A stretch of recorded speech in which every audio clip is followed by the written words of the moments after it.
हमारे साथ मौजूद है अनवर मंसूर खान साहब, किसी तारीफ के मोहताज नहीं। बहुत शुक्रिया अनवर मंसूर खान साहब ज्वाइन करने के लिए, वक्त देने के लिए। अनवर साहब, बोल को किसी ना किसी तरह से जुल्म का निशाना बनाया जा रहा है, चाहे वो शुएब शाह शेख साहब की गिरफ्तारी हो, झूठे मुकदमात की सूरत में हो, बोल की नशरियात की बंदिश की सूरत में हो, या बोल के सीनियर एंकर पर्सन पर जुल्म की सूरत में हो, तो कैसे खत्म होगा ये जुल्म? बिस्मिल्लाहिर्रहमानिर्रहीम। बहुत बहुत शुक्रिया। ये जो हालात हैं वो इस मुल्क का एक अलमिया है। ये हर शख्स जो अपने फंडामेंटल राइट को बचाने की कोशिश करता है, जो फंडामेंटल राइट को इन्वोक करने की कोशिश करता है, जो शख्स इस मुल्क में बात करने की कोशिश करता है, सच्ची बात करने की कोशिश करता है, और जो शख्स कॉन्स्टिट्यूशन के मुताबिक चलना चाहता है, अनफॉर्चुनेटली उसके खिलाफ स्टेट जो है या गवर्नमेंट जो है वो उसके खिलाफ जो है वो एक्शन लेना शुरू कर देती है।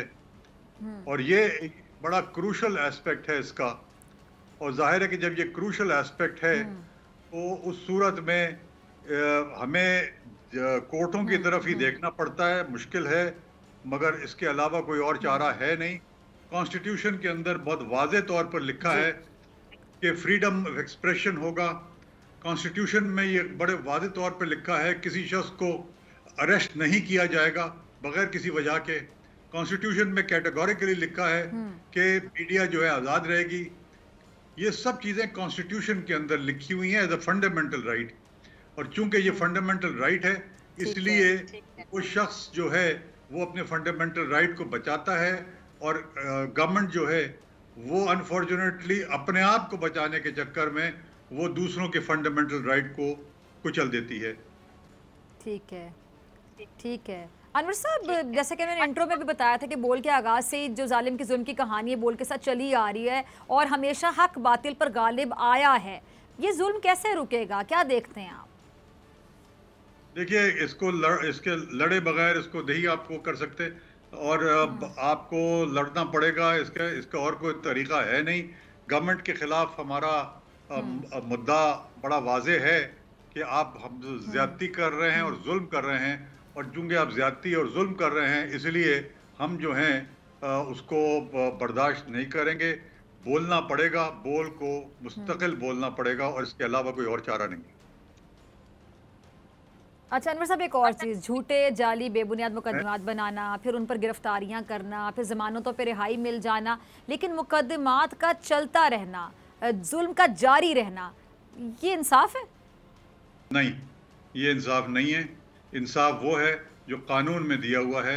आर्टिकल 10A कहता है कि सबके साथ फेयर ट्रायल होगा, और फेयर ट्रायल का जो मतलब है वो बहुत वाज़े तौर पर बता दिया गया है कि सबको इक्वालिटी के साथ ट्रीट किया जाएगा। अगर आपको ये वीडियो पसंद आई तो सब्सक्राइब करें और बेल आइकन पर क्लिक करें। तो नजर आ रहा है सामने लिखा हुआ है जुल्म मिटने के लिए दो चीजों से मिटेगा भाई। एक, अदल की कुर्सी पे जो लोग बैठते हैं ना वो अदल के हिसाब से फैसले करने लगे। दूसरा, कौम निकल खड़ी हो जुल्म के खिलाफ, तो जुल्म खत्म हो जाएगा। या इन दोनों में से कोई एक चीज हो जाए या दोनों हो जाए। अगर 420 का मुकदमा था, उस वक्त अदलिया में जो लोग बैठे हुए केस देख रहे थे वो पूछते ना यार चीट हुआ कौन है। जब उनको दिखता कोई चीट नहीं हुआ, केस खत्म कर देते। तो जालिम जुल्म कर ही नहीं पाता। 9 जजेस ने नोट बिफोर किया मेरे केस को यार, 1.5 साल चला। शख्सी जमानत का केस, सेम केस इस्लामाबाद में कर दिया। एक ही इल्जाम पे 2 केस हो नहीं सकते भाई। मतलब 60 दिन का वक्त होता है। 102 दिन के बाद मैं जीत गया, केस बरी हो गया। 102 दिन के बाद अपील फाइल की, एक्सेप्ट कर ली। नहीं करते ना एक्सेप्ट, खत्म हो जाता ना जुल्म यार। भरी अदालत में मुझे बरी कर दिया, फिर पता नहीं क्या हुआ 2.5 घंटे बाद का नोट बिफोर। मैं नहीं सुनता ये केस, खड़े रहते अपने फैसले पे, मिट जाता जुल्म। अल्लाह ताला ने बिठाया इन कुर्सियों पे इनको यार, ये अल्लाह ताला की तरफ से फैसले करने हैं।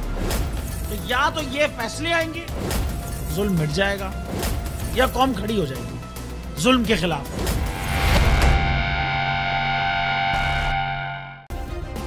सब्सक्राइब करें और बेल दबाएं ताकि कोई खबर रह न जाए।